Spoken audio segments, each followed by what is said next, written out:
Bom dia, irmãos. Espero que tenham passado bem a semana. Hoje nós vamos falar a respeito da conversão de Saulo de Tarso, um homem romano, muito inteligente, muito capaz.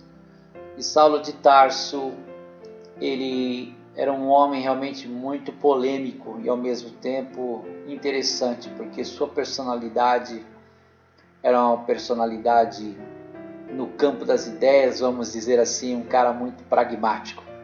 E Paulo tinha o nome de Saulo, né? Deus muda o nome dele posteriormente, porque quando há uma mudança na vida das pessoas, Deus tinha o hábito naquela época de mudar os nomes. Você conhece a história de Abrão para Abraão, de Jacó para Isaac, de Sarai para Sara, e Saulo realmente vai sofrer essa transformação maravilhosa de Deus na vida dele. Ele era um perseguidor romano, né? E um fariseu casca grossa mesmo. Vamos dar uma olhadinha no texto para a gente conhecer essa história interessante da conversão desse homem. O texto está em Atos capítulo 9, de 1 a 18. Vamos ler juntos? E Saulo, respirando ainda ameaças e mortes contra os discípulos do Senhor, dirigiu-se ao sumo sacerdote e pediu-lhe cartas para Damasco, para as sinagogas, a fim de que, se encontrasse algum daquela seita, quer homens, quer mulheres, os conduzisse presos a Jerusalém.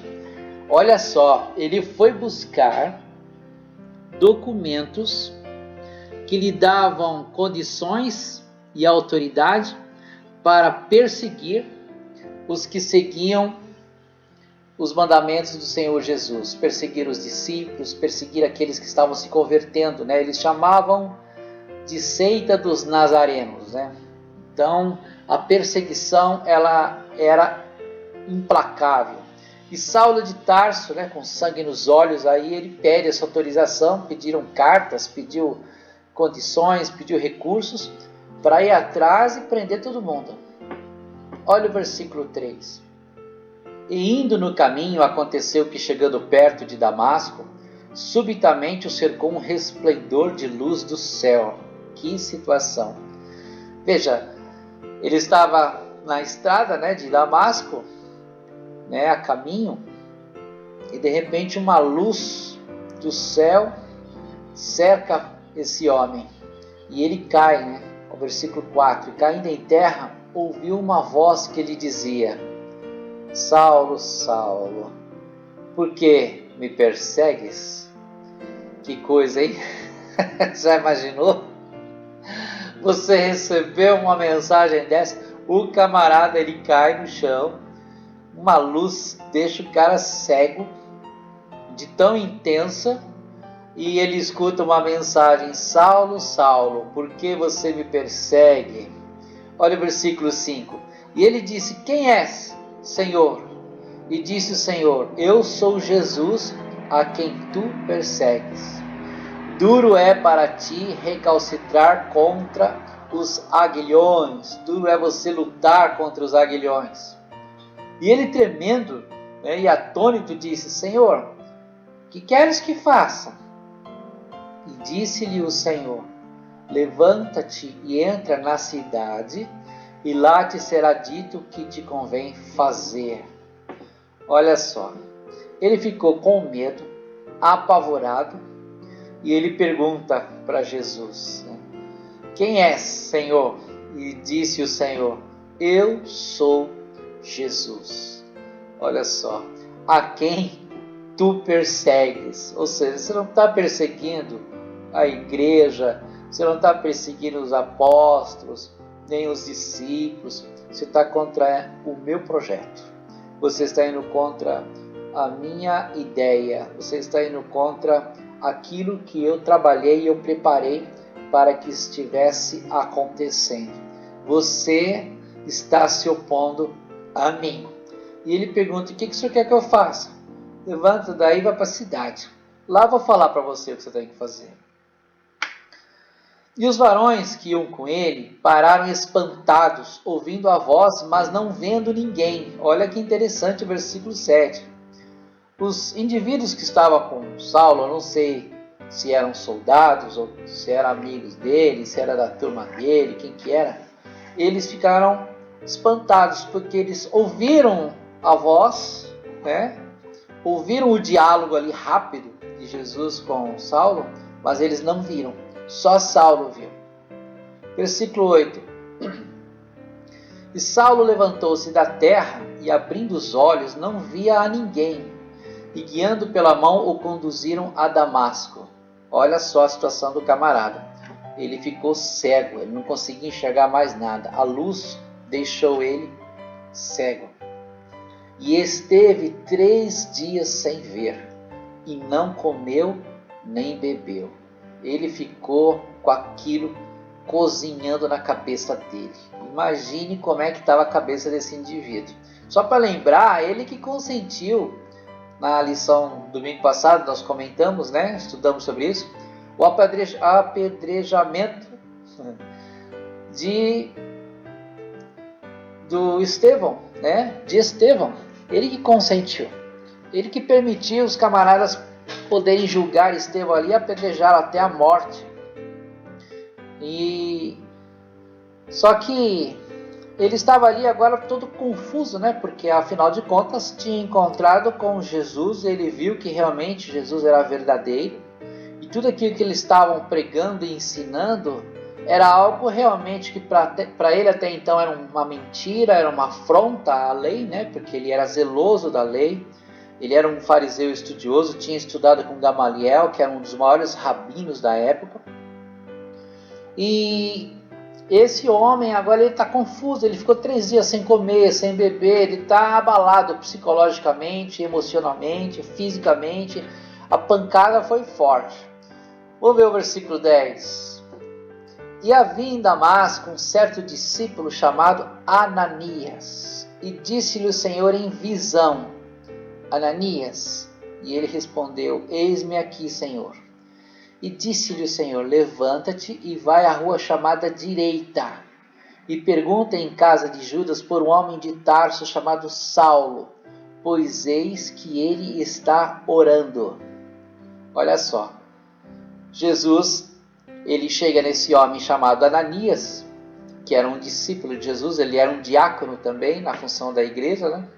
Ó, você vai lá na rua Direita e procura um homem de Tarso chamado Saulo, porque ele está orando.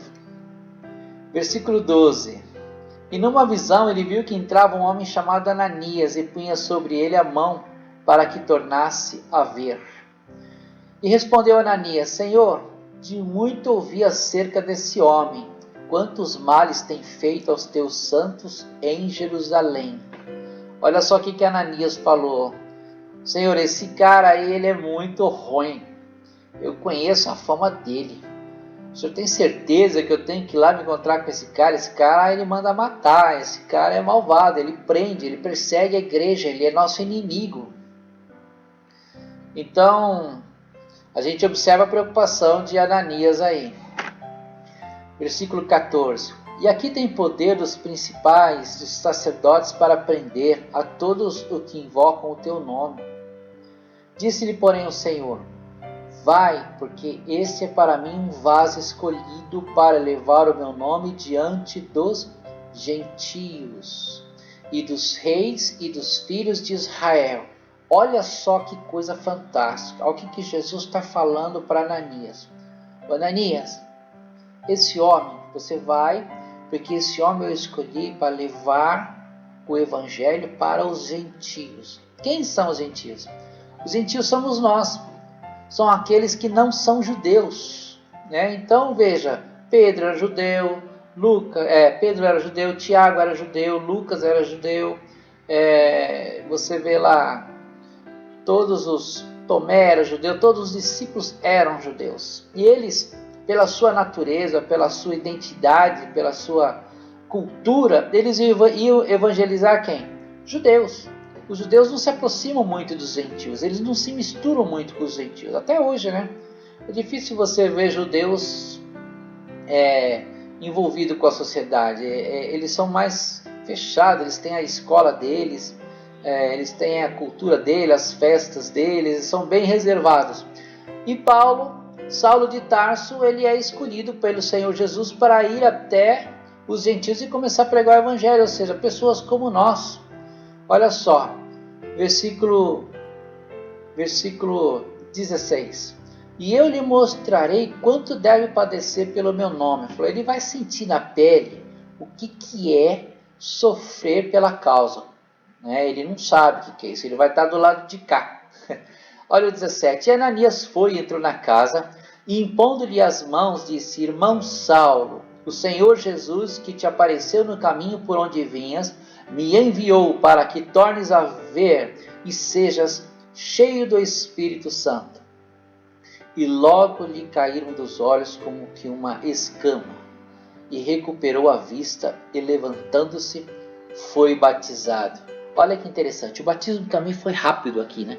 Nós tínhamos estudado lá naquela pregação de Pedro que 3.000 almas foram batizadas no mesmo dia, e aqui o camarada se converte, né? Já tem um encontro com o Senhor. Ele nem tinha aprendido nada ainda, porque na verdade ele ainda era um perseguidor, e já foi batizado. Então, olha a importância do batismo aí.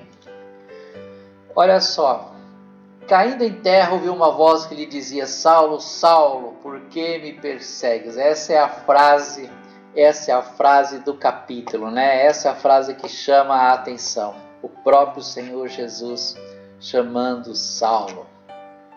A conversão de Saulo foi um dos acontecimentos mais importantes da história do cristianismo, pois ele foi o vaso escolhido para levar o evangelho aos gentios, assim como você, né? Quando a palavra de Deus ela é pregada, ela é semeada e cai uma terra boa, e essa terra boa é o coração dos homens, né? Onde as pessoas aceitam de bom grado e deixam aquilo frutificar dentro de si, e aquilo começa a desenvolver. Então a gente se torna um vaso, né? Um vaso escolhido e que frutifica e que dá fruto e que passa a converter outras vidas através do testemunho e da palavra. O plano de Deus para Saulo. O plano de Saulo era ir a Damasco, prender os crentes, mas o de Deus era que ele fosse libertar pessoas das garras do diabo. O plano de Deus para Saulo era que ele levasse o evangelho aos gentios, reis e filhos de Israel. Que coisa incrível, né? Então ali o Senhor Jesus ele já está fechando toda a grade ali de pessoas a serem alcançadas, sejam judeus, sejam autoridades, sejam gentios como nós. Então isso é muito bacana. Você está de fato buscando a vontade de Deus para a sua vida? A gente tem que pensar nisso, né? Uma vez que quando Deus nos chamou, né, quando a palavra foi pregada a nós e nós aceitamos, nós temos que entender que a vontade de Deus é ela que realmente é a mais importante, é ela que deve prevalecer. Porque com a agitação dos dias atuais podemos facilmente perder o foco e concentrar todos os nossos esforços em nós mesmos, esquecendo de dar prioridade ao reino de Deus. Nós temos que ser cristãos em todos os lugares, em casa, no trabalho, no estudo. E uma coisa muito importante, o foco é sabermos que nós somos filhos de Deus e temos uma eternidade pela frente. O novo tempo de Deus para Saulo, a acolhida de Ananias. Ananias foi até a casa onde Saulo estava, impôs sobre ele as mãos e disse: Irmão Saulo. Atos capítulo 9, versículo 17. Ananias acolheu Saulo, impondo-lhe as mãos, orando para que recuperasse a visão e fosse cheio do Espírito Santo. Olha como é importante o Espírito Santo de Deus na vida das pessoas. Um novo tempo de Deus para Saulo. Abrem-se os olhos de Saulo. Após Ananias ter imposto as mãos sobre Saulo e feito o que o Senhor lhe havia mandado fazer, imediatamente lhe caíram dos olhos como que umas escamas. Saulo foi liberto de uma cegueira física temporária e de uma cegueira espiritual que há muito tempo o afetava. Essa conversão de Saulo foi realmente polêmica, né? Porque, olha só, o cara ele era cego dos dois aspectos, né? Ficou cego tanto fisicamente como espiritualmente. E o Senhor Jesus, ele libertou ele da cegueira das duas maneiras, das duas formas. Agora, o Saulo convertido, ele tem uma visão espiritual e um corpo restaurado, né, na sua cegueira temporária que Jesus fez que acontecesse com ele. E agora na sua cegueira espiritual, quando abre os olhos, ele começa a estar aguçado para aprender e entender tudo. E é interessante isso. E na carta aos Efésios, o próprio Paulo, né, que Deus muda o nome dele de Saulo para Paulo, escreverá que agradecia a Deus por ele ter iluminado os olhos do seu entendimento. Olha que coisa bacana, né? Ele agradece em Efésios capítulo 1:18 o fato de Deus ter dado a oportunidade dele abrir os olhos, né? Se você está ouvindo essa mensagem hoje, lembre-se que Deus, ele quer que você o enxergue com os seus olhos espirituais, que você entregue a sua vida para Ele, que você seja transformado para que você ganhe uma eternidade gloriosa com Ele. Esse é o grande objetivo do cristianismo.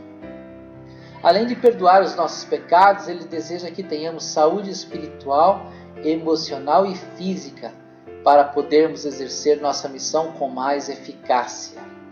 Depois de ter seus olhos abertos, Saulo se levantou, foi batizado e cheio do Espírito Santo. Saulo, agora chamado Paulo, se torna uma bênção, né? Você já experimentou o milagre da salvação e da transformação em Jesus Cristo em sua vida?